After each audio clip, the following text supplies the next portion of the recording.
Hi, I'm Rich from Dubai 92 and we've teamed up with Spinneys Eat Well, Live Well as we bring you some romantic ideas for this Valentine's. So what's more romantic for a main course than meatballs with pasta? I think that is one of the most iconic things ever since Lady and the Tramp. So I want to cook you meatballs, however, I want to do it more traditional. So Americanisms keep it meatballs with spaghetti. Traditionally, meatballs would be served on their own with crusty bread, or if it was served with polenta with parmesan, or even the short pastas, which is why we're going to go for orecchiette today. Orecchiette is a pasta shape, which is in the same shape as your ears, and it holds the sauce better, and it works a lot more with the pasta and the meatballs than you would with spaghetti. But however, if you can get orecchiette, you can use any short pasta, or you can use linguine or pappardelle or tagliatelle. It will work just as well. Okay, so we're going to start off by working on the sauce. So this is a traditional tomato-based sauce. So what we need is cherry tomatoes and onions. So we're going to work these two together. But just before that, actually, I'm going to just talk about the meatballs. So we're going to make the meatballs. I've got here some breadcrumbs, 100 grams of breadcrumbs, and I've just soaked it in 100 milliliters of milk. I'm going to add a bit more milk to that later, but I'll tell you why we're going to do that in a minute. But that needs to soak for about 30 minutes. So I've got 3 shallots, I've got some cherry tomatoes, and we're just going to prepare these now.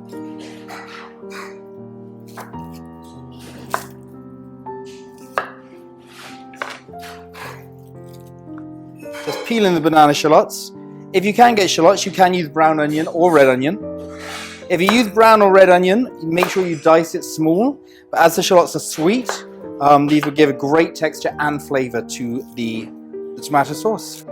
So just going to slice up the shallots thinly, but there's no need to dice these. Like I said, if you were using an onion, like a brown onion or a red onion, then you would need to slice it and dice.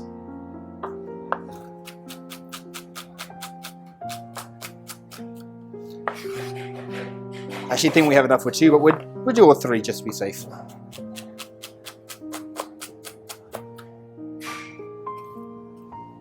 Just going to put this into a bowl as we prepare the cherry tomatoes, and we're going to saute them in just 1 minute.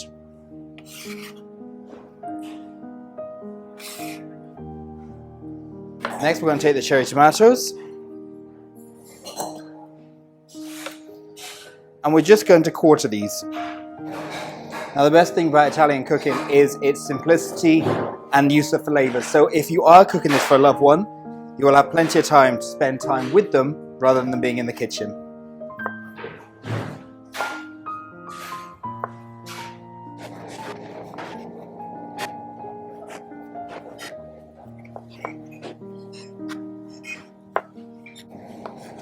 Okay, that's the front we need. We're going to take this over and saute it.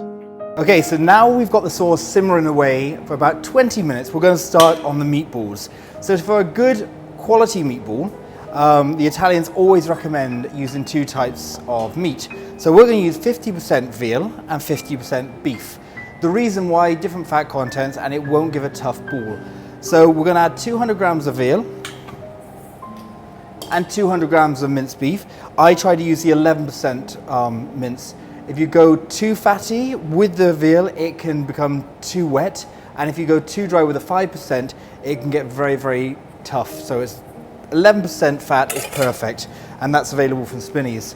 To that, I'm going to add the 100 grams of breadcrumbs that I've just soaked in milk.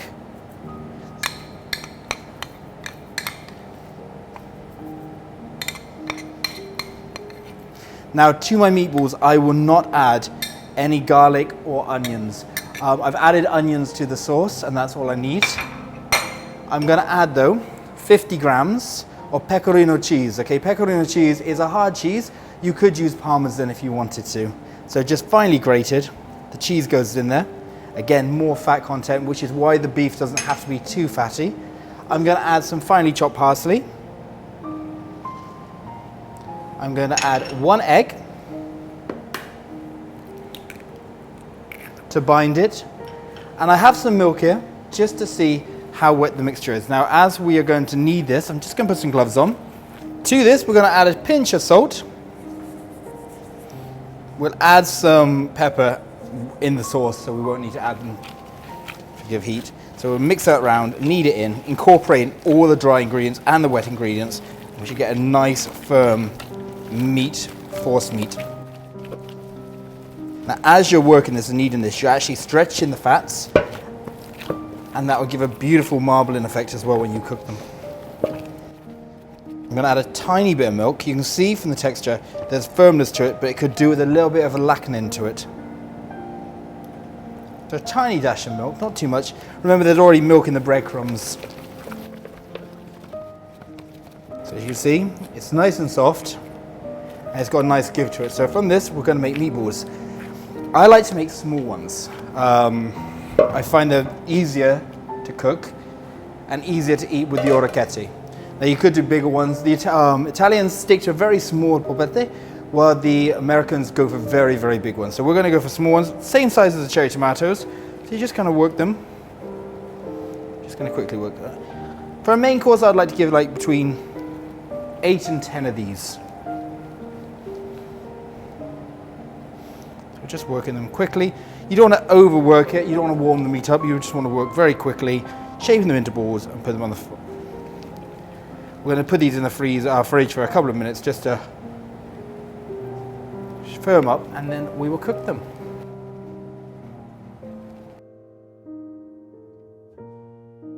Okay, so I have 15 balls ready to cook. You can prepare the rest. You can even freeze this once the balls have been prepared. This recipe will serve 4, because you never know if you've got your family with you. However, for Valentine's Day, you probably only need half the mixture. So to make the sauce, it's basically 3 or 4 ingredients. That's the simplicity of Italian cooking. So we have a clean frying pan, saute pan. We're just going to put the heat on gently.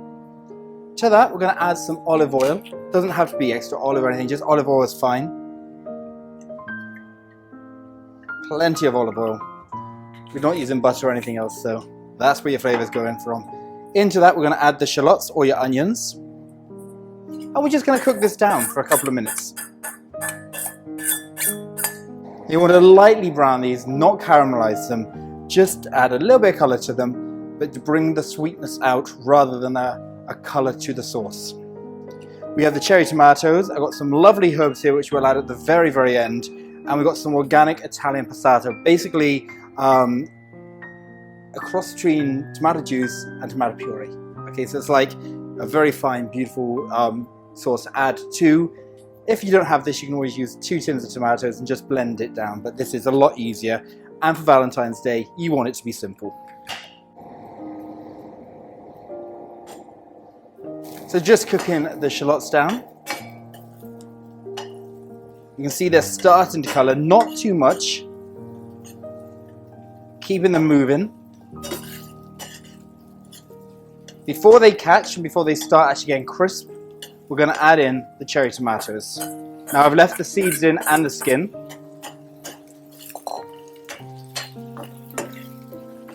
You don't have to use cherry tomatoes. You could use big tomatoes, and there you would remove the skin and the seeds as they have a lot of moisture.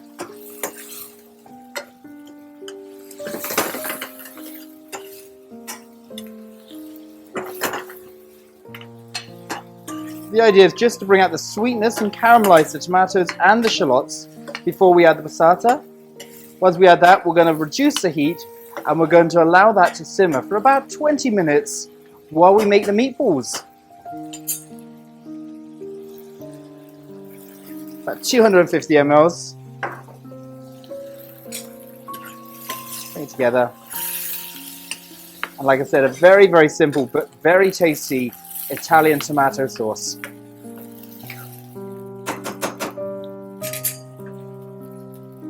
Okay, so now we're going to cook the meatballs. We still have the tomatoes cooking down. They've been cooking for about 8 minutes now, so another 12 minutes, then we will add the herbs and we'll season it as it continues to reduce. So what we need to do is cook the meatballs in a sauteed pan or a frying pan. Get it nice and hot, a heavy base bottom. Now, when you're cooking anything, the heavier the base, the more heat retention there is, so the browner and quicker it will cook. Again, we're going to use olive oil, but not too much oil, because remember, inside the meatballs already, we have the cheese, we have the milk, we have the fat from the veal and the beef. So we don't add too much. And we're going to strain it off. Once they're browned, we're going to just remove the excess fat so it doesn't ruin the sauce that we're creating at the moment. So into the pan, a tiny drizzle of olive oil, get a nice coating over it.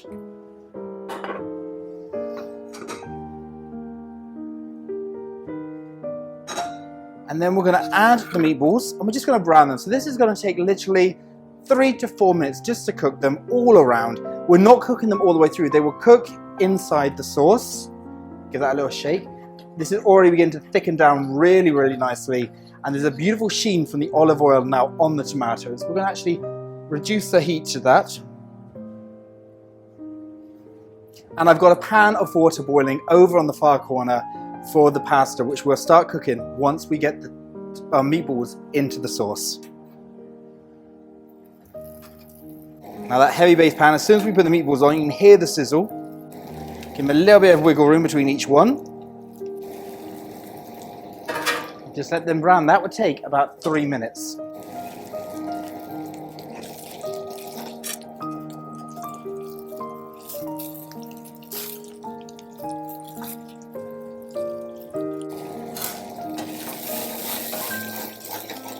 Okay, so now they're nicely coated, they're all around sealed, and they have a nice golden brown to them. They are not cooked all the way through, so we're going to remove them from the heat. And very quickly, we're just going to strain them on some kitchen paper, just to remove the excess fat, because we don't want to ruin the sauce. The sauce needs to be silky, but silky through the tomato and the olive oil, rather than the fat of the pecorino, the veal, and the beef. And these are going to be a very soft meatball because we've already soaked the breadcrumbs in milk and we've used cheese, so there'll be a beautiful flavor, so you won't have a dry ball. Okay, and the tomato sauce here is beautiful. It's cooking away, it's thickened up, and the cherry tomatoes have got a brilliant glisten throughout them. I think at this point I'm just going to give a little taste so I know what to add later on. Remember, the seasoning will change because the pecorino has a lot of salt in the meatball already, so we're just checking for freshness rather than a final seasoning. And again, most people think when you're making Italian sauces you put onion and garlic in everything. Onion or garlic is what I do. You've got beautiful flavors from the shallots, so we don't need to use garlic for this, which makes it even better for Valentine's Day. So they have drained the fat off, so we're just going to add our meatballs to the sauce. And the heat from the sauce is going to poach these very lightly. Again, that will make sure that the meat stays tender and doesn't toughen up. And I suppose these will take about 6 to 7 minutes to cook at a gentle simmer. And we're going to turn those halfway around, but we're going to shape them into the pan. Because like I said, it's a gentle cooking. Now this is going to poach it rather than cook it on a fry or in the oven where you've got direct heat. So like I said, it will release a lot more of the juices and make them more tender. Okay, so I told you earlier that we had a pan of boiling water ready. This is for our pasta. I'm going to move it over to this one so you can see it better. And what we're doing is we're going to bring the water with a tiny bit of salt to a rolling boil. Now for our meatballs, like I said earlier, you could do it many ways. You could serve this with mashed potatoes. You could serve it with crusty bread, as the Italians would do. You could serve it with polenta, seasoned with black pepper and parmesan, or pasta. Now pasta isn't traditionally served with meatballs in Italy, and it was the Americans that added the spaghetti and the linguine. You can still serve it if you want to as spaghetti meatballs, or you can serve it with a more traditional pasta that would go with a meatball in Italy, like I'm using the orecchiette, which is a short pasta, like I said before, shaped because of the shape of the ear. Or you could use a flat pasta, tagliatelle or pappardelle, or something which is going to hold your rich tomato sauce onto. So when you're cooking pasta, very, very important, no matter what brand it is to read the cooking instructions. Every different cooking instruction for each pasta will be on the front. So this one says between 11 to 13 minutes. We want to cook it al dente, so we're going to cook it for 11 minutes. Why do you have different cooking times depending on packaging? Well, it depends on the wheat, the water content, and everything else. So from brand to brand, cooking will vary. So we're going to add a tiny bit of this to the pan. Now it's rolling boil. Enough for 2 people. With a tiny bit of salt in there. And we're going to boil that now for 11 minutes. And that should be just enough time to finish our meatballs and tomato sauce.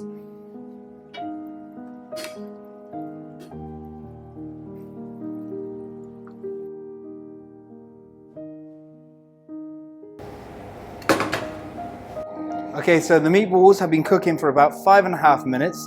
The pasta is almost done. We have 3 minutes left on the pasta. So we're just going to now finish up the sauce. We quickly taste it because it's been cooking for a while now.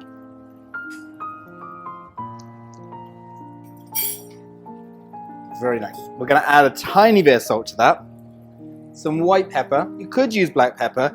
I prefer to use white pepper in cooking dishes like this, but I don't want to see the peppercorns at all.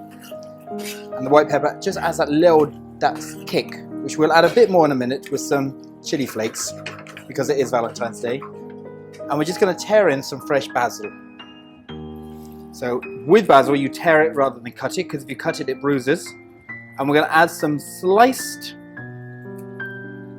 flat leaf parsley to that to add the freshness, and a tiny drizzle of olive oil just to finish the sauce off. Bring that in together. Now I'm going to take that off the heat now because the meatballs are cooked, and we're just going to wilt down the greens because we don't want to lose the color, we don't want to turn them brown. And by the time that is ready, the pasta should be done.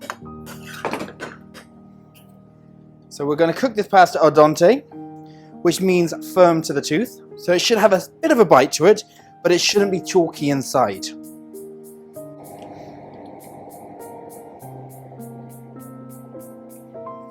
So we just check the pasta. I think that's been on for about 4 minutes now. The best way to do this is bring one piece out and put your nail through it.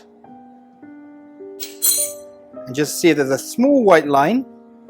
Need a couple more minutes and there should be a very, very fine white line between the two bits of pasta. So the pasta's now been cooking for 11 minutes. Our sauce is ready with the meatballs. We're just going to strain the water from the capel. The orecchiette is ready.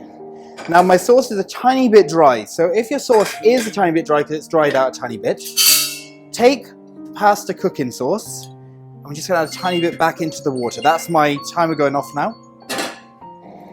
Okay, and then we're just going to add the orecchiette into the pasta. Now I love short pastas because they bind to the sauce so much better than the long pastas like the spaghettis and the linguinis. But if you do want to cook a long pasta, I would recommend to use a flat one, so like a tagliatelle or a pappardelle, the pappardelle being the thicker of the tagliatelles. So we're just going to bind that in, and when you eat this you'll realize why the orecchiette is so much better with the meatballs, because it's had little cups that holds on to all those pockets of sauces. And you won't be so messy when you're eating it for your Valentine's Day. We're going to take a plate now and we're just going to plate it up. So we're going to get some nice meatballs there. Straight onto the plate. No fuss, very, very simple Valentine's dinner.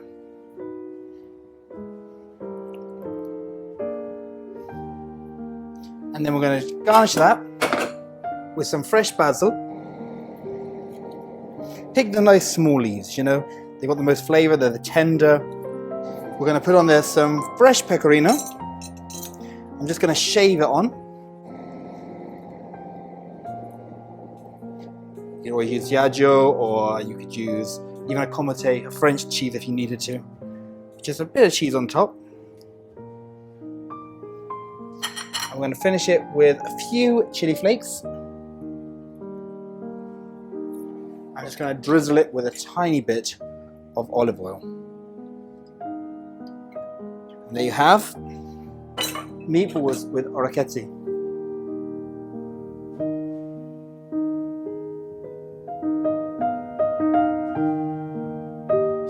Your Dubai 92.